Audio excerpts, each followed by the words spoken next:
Morning student, I am Gopi Kumar Srivastav and this is my third video of chapter number 1, not for profit organization of class 12 accounts.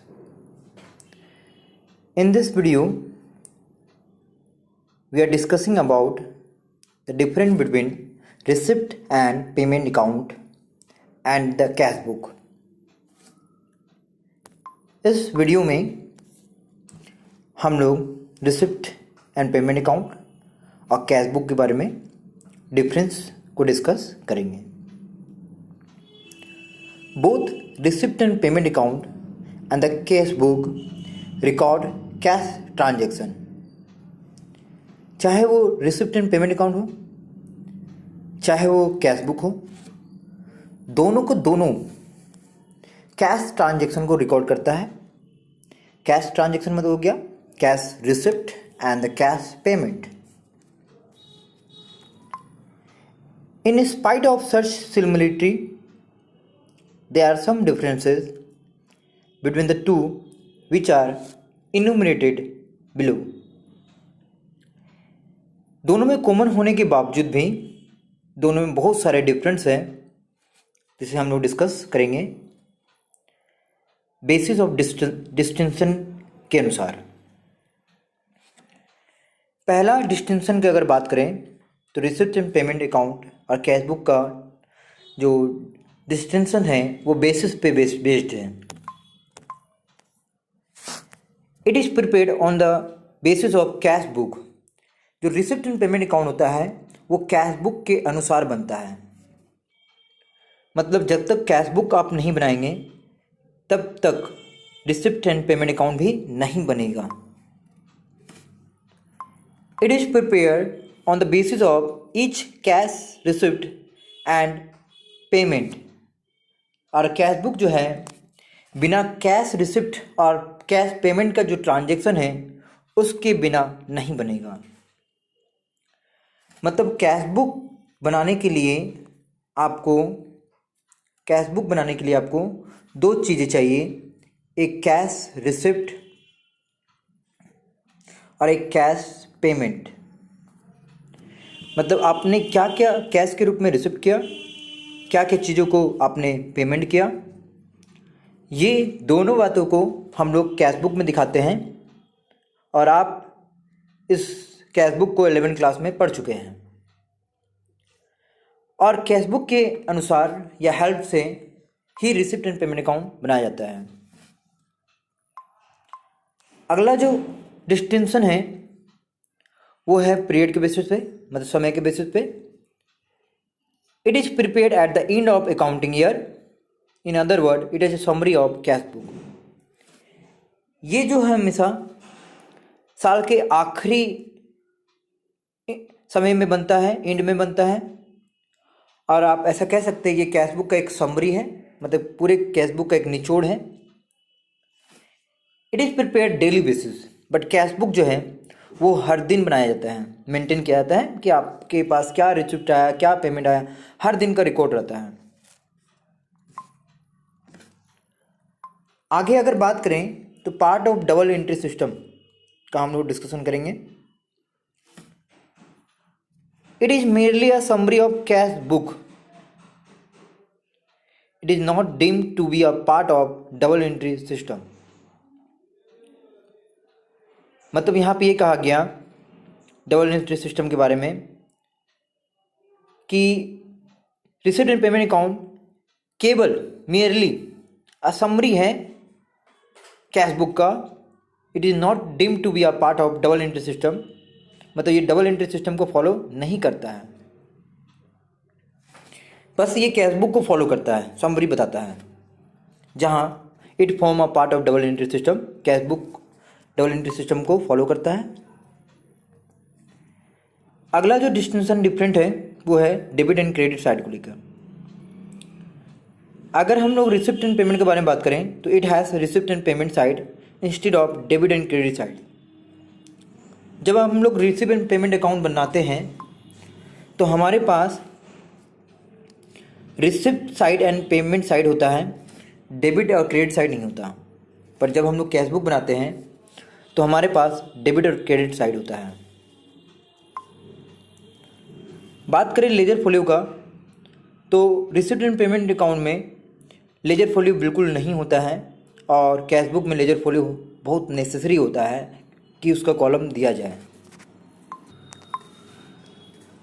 Institution के बारे में बात किया जाए तो it is prepared by not for profit organisation, और cash book का institution के बारे में बात किया जाए तो it is prepared by all the organisation whether profit seeking or non profit seeking organisation. मतलब कि कैश बुक जो है हर तरह का ऑर्गेनाइजेशन बना सकता है, चाहे वो प्रॉफिट मोटिव रखता हो या नहीं रखता हो, but receipt and payment account सिर्फ एनपीओ ही रखता है, नॉट फॉर प्रॉफिट ऑर्गेनाइजेशन ही रखता है। तो आप समझ चुके होंगे। आप एक cash receipt and payment account का फॉर्मेट देख सकते हैं। यहाँ पे मैं आपको दिखा दूँ रिसिप्ट एंड पेमेंट का फॉर्मेट। ये देखिए, एक तरफ रिसिप्ट होता है, एक तरफ पेमेंट होता है।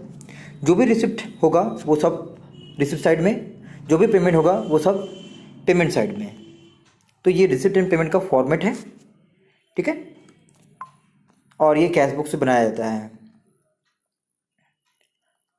अब हम लोग बात करेंगे जो हमारा फाइनेंशियल स्टेटमेंट है, सेकंड स्टेटमेंट, क्योंकि हम सभी जानते हैं कि एनपीओ में 3 तरह का स्टेटमेंट, फाइनेंशियल स्टेटमेंट बनाया जाता है, जिसमें पहला रिसिप्ट एंड पेमेंट अकाउंट है जिसको हम लोग डिस्कस कर चुके हैं, और दूसरा है इनकम और एक्सपेंडिचर अकाउंट जिसको हम लोग डिस्कस करेंगे। It is similar to the profit and loss account. बिल्कुल जो क्लास 11 में फाइनेंशियल स्टेटमेंट हमने पढ़ा था प्रॉफिट ऑर्गेनाइजेशन का, वहाँ पे हमने प्रॉफिट एंड लॉस के बारे में पढ़ा था, अकाउंट के बारे में पढ़ा था। यहाँ पे हम लोग इनकम एक्सपेंडिचर अकाउंट के बारे में पढ़ेंगे, और इनकम एक्सपेंडिचर अकाउंट जो है प्रॉफिट एंड लॉस के जैसा ही है, of a profit seeking entity, and it is prepared to ascertain whether current income are excess of current expenditure और वाइस वर्सा। पीएल अकाउंट में हम लोग बनाते थे और ये भी ध्यान देते थे हमारे करेंट इनकम क्या हो रहा है या करेंट एक्सपेंडिचर क्या हो रहा है। करेंट इनकम को हम लोग करेंट एक्सपेंडिचर से हमेशा ज़्यादा दिखाते थे, या फिर इनकम कम एक्सपेंडिचर ज़्यादा हो जाता था कभी काल, तो प्रॉफिट एंड लॉस गिरता था। जब भी करेंट इनकम ज़्यादा हो जाए, करेंट एक्सपेंडिचर कम हो जाए तो आपको प्रॉफिट होगा, और जब भी करेंट इनकम कम हो जाए और करेंट एक्सपेंडिचर ज़्यादा हो जाए आपको लॉस होगा। बट इनकम एक्सपेंडिचर अकाउंट में अगर करेंट इनकम ज़्यादा हो गया तो आपको सरप्लस होगा। यहाँ पे हम लोग प्रॉफिट की जगह सरप्लस कहते हैं इनकम एक्सपेंडिचर अकाउंट में।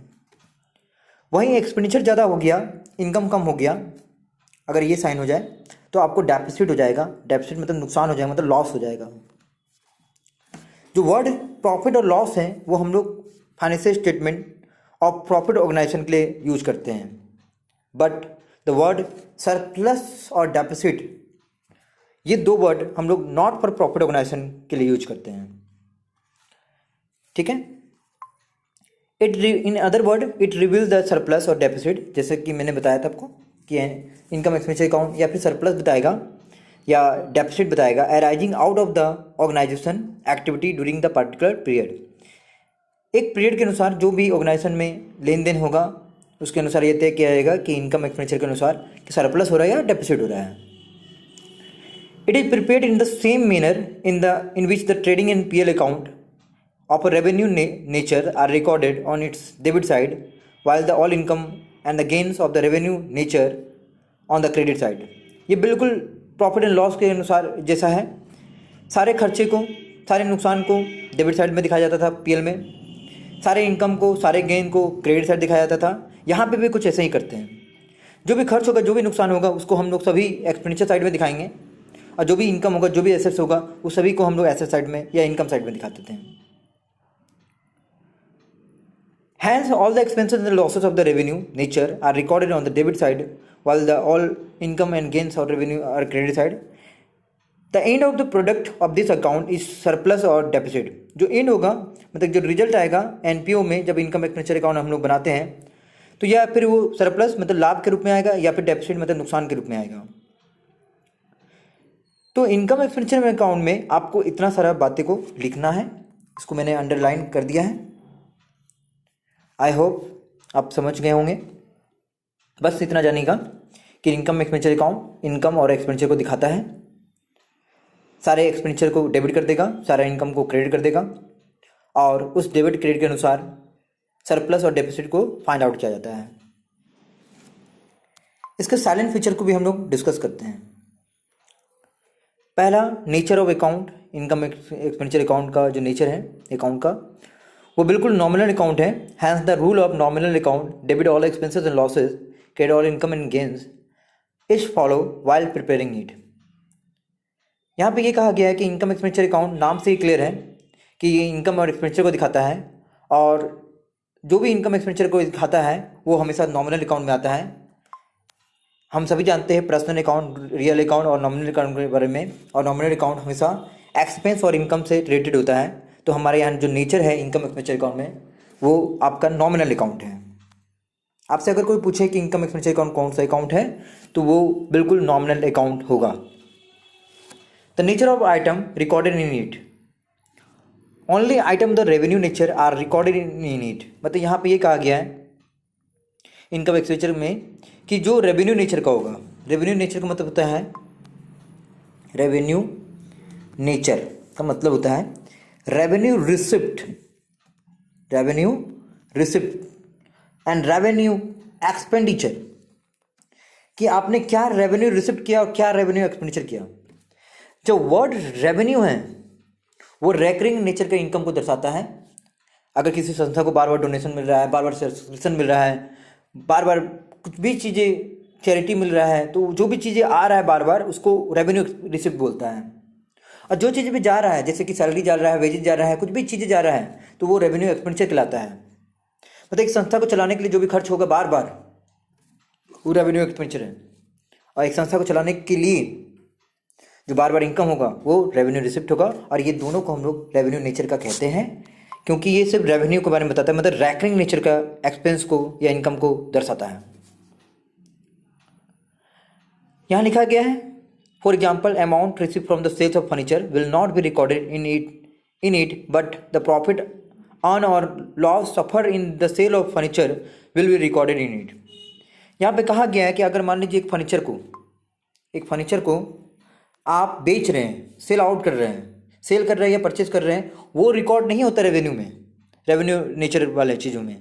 ये सिर्फ कैपिटल रिसिप्ट है या कैपिटल एक्सपेंडिचर होता है, क्योंकि फर्नीचर मेरा एसेट्स है, और एसेट्स हमेशा कैपिटल नेचर का होता है, कैपिटल नेचर का होता है। क्योंकि हम रोज़ फर्नीचर नहीं बेचते, हम रोज़ फर्नीचर नहीं खरीदते हैं, बट फर्नीचर में अगर फ़ायदा और नुकसान होगा वो रेवेन्यू नेचर का होगा, पर फर्नीचर का सेल परचेज रेवेन्यू नेचर का नहीं होगा, वो कैपिटल नेचर का होगा।